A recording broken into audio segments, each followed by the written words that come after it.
अस्सलामुअलैकुम। आज हम जिस टॉपिक पे बात करेंगे इस टॉपिक का नाम है इनकम फ्रॉम प्रॉपर्टी और इसे इनकम टैक्स ऑर्डिनेंस 2001 का सेक्शन 15 डील करता है। टॉपिक के आगाज़ से पहले आप लोगों से गुजारिश है कि अगर आपने अभी तक मेरा चैनल सब्सक्राइब नहीं किया तो सबसे पहले मेरा चैनल सब्सक्राइब करें और बेल आइकन को प्रेस करना ना भूलें ताकि मेरी आने वाली तमाम वीडियोस बर वक्त आप तक पहुंचती रहे।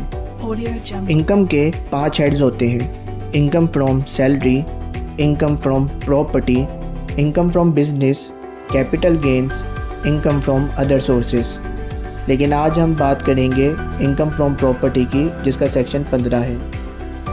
अगर आपके नाम पे कोई प्रॉपर्टी है और आप उस प्रॉपर्टी को रेंट आउट कर देते हैं तो इस प्रॉपर्टी से आने वाली रेंटल इनकम जो कि आपने रिसीव कर ली है या फिर आपने रिसीव करनी है, ये चार्जेबल टू टैक्स होगी under the head of income from property. लेकिन इसमें वो रेंटल इनकम शामिल नहीं है जो कि एग्जाम्प्ट फ्रॉम टैक्स है।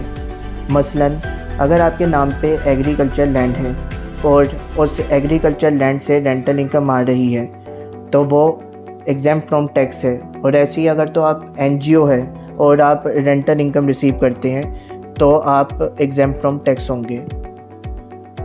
इनकम फ्रॉम प्रॉपर्टी के 4 असेंशियल एलिमेंट्स हैं। वो ये हैं कि लैंड या बिल्डिंग का होना ज़रूरी है, जिस लैंड या बिल्डिंग को रेंट आउट करके आप रेंट रिसीव कर रहे हों, और ये भी ज़रूरी है कि लैंड या बिल्डिंग आपके नाम पर हो जिस लैंड या बिल्डिंग से आप रेंट रिसीव कर रहे हैं। और रेंट फेयर मार्केट वैल्यू से कम नहीं होना चाहिए। फेयर मार्केट वैल्यू से मुराद ये है कि अगर आप कहते हैं कि मैं 50,000 रुपये पर मंथ रेंट रिसीव कर रहा हूँ और आपकी ही जैसी प्रॉपर्टी आपके एरिया में एग्जिस्ट कर रही है और कोई शख्स कहता है कि मैं इस प्रॉपर्टी से 80,000 रुपये पर मंथ रिसीव कर रहा हूँ, तो 80,000 रुपये फेयर मार्केट वैल्यू कंसीडर होगी और आप बाउंड होंगे कि प्रॉपर्टी की रेंटल इनकम 50,000 की बजाय 80,000 रुपये दिखाएँ।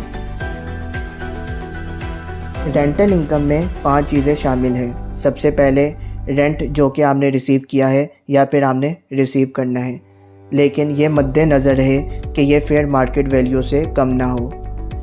मतलब जो आपने रेंट रिसीव किया है फेयर मार्केट वैल्यू अगर उससे ज़्यादा है तो fair market value chargeable to tax होगी।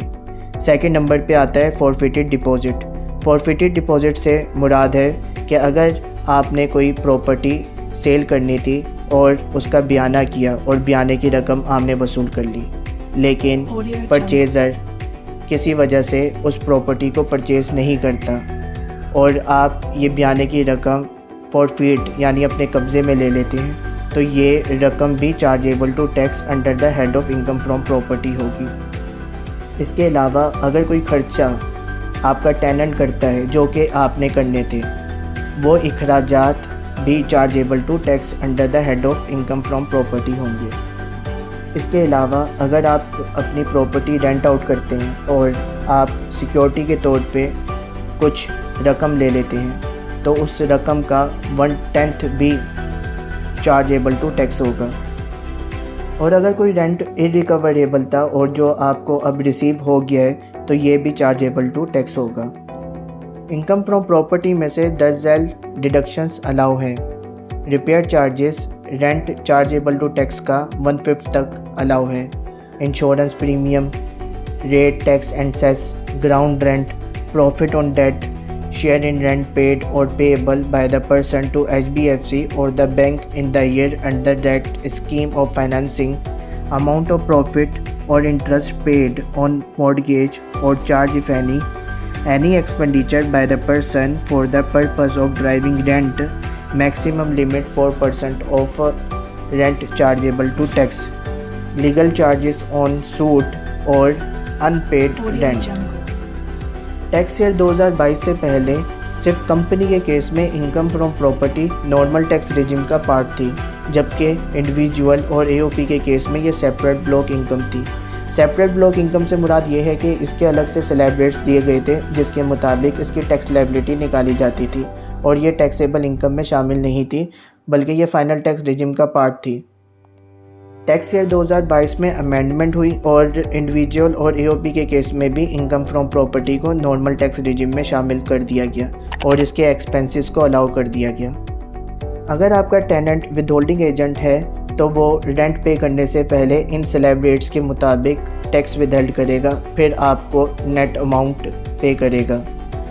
मतलब 3 लाख तक कोई टैक्स नहीं है, जबकि 3 से 6 लाख तक एक्सीडिंग अमाउंट का वो 5% टैक्स विदहोल्ड करेगा, और 6 से 20 लाख तक 15,000 प्लस 10% एक्सीडिंग अमाउंट का टैक्स विदहोल्ड होगा, और 20 लाख से onward 1,55,000 plus 25% of exceeding amount tax withhold होगा, और कंपनी के केस में 15% टैक्स विदहोल्ड होगा, और अगर कोई शख्स नॉन फाइलर है तो उससे डबल टैक्स चार्ज किया जाएगा। आपका टेनेंट सिर्फ इसी सूरत में टैक्स विदहोल्ड कर सकता है जब वो प्रिस्क्राइब पर्सन की डेफिनेशन में शामिल हो, अदरवाइज़ वो टैक्स विदहोल्ड नहीं कर सकता। प्रिस्क्राइब पर्सन से मुराद तमाम गवर्नमेंट इदारे और नॉन प्रॉफिट ऑर्गेनाइजेशंस हैं, और वो तमाम इंडिविजुअल और एसोसिएशन ऑफ पर्सनस हैं जो सालाना 15 लाख या उससे ज़्यादा रेंट पे कर रहे हैं। कुछ रेंट ऐसे होते हैं जो इनकम फ्रॉम प्रॉपर्टी का पार्ट नहीं होते, बल्कि उनकी taxation income from other sources section 39 में की जाती है। मसलन अगर आप बिल्डिंग, प्लांट और मशीनरी के साथ लीज पर दे देते हैं तो इस बिल्डिंग से आने वाला rent income from other source का पार्ट होगा। ऐसे ही कुछ सर्विसेज होती है जो कि बिल्डिंग के साथ कनेक्टेड होती है, इन सर्विसेज से आने वाला भी rent income from other source का पार्ट होगा, और ग्राउंड रेंट भी इनकम फ्रॉम अदर सोर्स का पार्ट है।